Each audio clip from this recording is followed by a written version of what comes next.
जनजातीय मामलों के केंद्रीय मंत्री अर्जुन मुंडा ने कहा कि प्रधानमंत्री नरेंद्र मोदी ने आज मन की बात में आदिवासियों की पारंपरिक जीवन शैली का वास्तविक चित्रण किया है। मन की बात में आदिवासियों की जीवन पद्धति का जिक्र करने के लिए श्री मुंडा ने प्रधानमंत्री का आभार भी व्यक्त किया। हमारे साथ जनजातीय मामलों के केंद्रीय मंत्री अर्जुन मुंडा जी हैं। हम उनसे जानते हैं कि प्रधानमंत्री नरेंद्र मोदी जी ने आज जो कहा है कि वैक्सीनेशन को लेकर और कोरोना की लड़ाई में आदिवासी इलाके किस तरीके से अपनी भूमिका निभाए हैं और कोरोना के संक्रमण से ग्रामीण इलाकों को उन्होंने बचाया है, उसमें उन्होंने उनकी सराहना की है। हमारे साथ बातचीत करने के लिए अर्जुन मुंडा जी है। सर, किस तरीके से इसको लेते हैं? आदिवासी समाज ने एक तरीके से प्रोएक्टिवनेस की भूमिका निभाई है। देखिए, जनजातीय क्षेत्रों में, आदिवासी क्षेत्रों में पहले से ही एक जीवन पद्धति ऐसे है जिसके माध्यम से लोग प्रकृति के साथ मिलकर के इस तरीके से रहते हैं जहां सोशल डिस्टेंसिंग मेंटेन होता है, और उन सारी बातों का ध्यान गांव वाले ने रखा, जिसके कारण आज मोदी जी ने इस बात की चर्चा की कि ग्रामीण क्षेत्रों में उस पैमाने पर कोरोना वायरस का ये नहीं फैल पाया क्योंकि लोग सतर्क और जागरूक थे और चीज़ों को ध्यान में रख करके किया।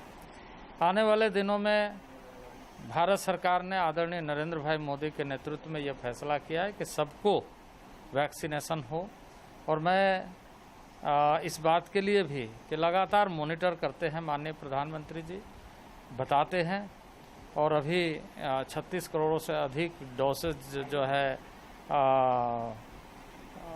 पहुंच चुका, आपूर्ति की जा चुकी है और लगातार आपूर्ति की जा रही है। जल्द से जल्द वैक्सीनेशन हो। मैं जनजातीय क्षेत्र अपने आदिवासी भाइयों, माताओं, बहनों से सबसे यही कहूँगा कि यह समय, यह दौर हम सब के लिए चुनौती का है। आइए हम और अपना परिवार को सुरक्षित करने के लिए वैक्सीनेशन का जो कार्यक्रम है, वैक्सीन लेकर के उस कार्यक्रम को सफल करें, क्योंकि यह जीवन आपका ही जीवन नहीं है, यह देश का जीवन है। आपको स्वस्थ रखना ही इस सरकार का ध्येय है, ताकि भारत के जन स्वस्थ रहेंगे तो भारत स्वस्थ होगा।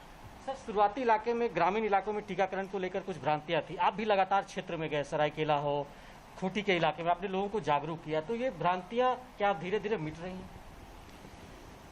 देखिए, धीरे धीरे मिटेगी स्वाभाविक रूप से, जब लोगों को ये समझ में आएगा कि इससे हम अपने सुरक्षा कवच मजबूत कर रहे हैं, तो स्वाभाविक रूप से होगी। थोड़ी बहुत इस तरह के गलतफहमियां, कुछ इस तरह के लोग सक्रिय होकर के कभी कुछ इस तरह कन्फ्यूजन क्रिएट करने की लोगों ने कोशिश की, पर वो भी आप समझ रहे हैं कि हमारा इस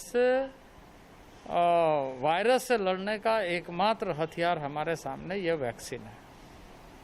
ये लेकर के हम अपना शरीर के जो प्रतिरोधक क्षमता है उसको बढ़ा सकते हैं।